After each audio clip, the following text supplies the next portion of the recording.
આજે મેં હમણાં કીધું એમ 6 એપ્રિલ ભારતીય જનતા પાર્ટીનો સ્થાપના દિવસ છે અને આ એક વિસ્તારના કાર્યકર્તા તરીકેની જવાબદારી મને આ સુરપુર બૂથ ઉપર સોંપવામાં આવેલી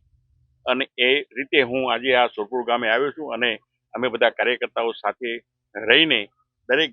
ઘર ઉપર અમે આ ઝંડા લગાવવાના છીએ. સર, આજે કેટલા ગામોમાં આ અભિયાન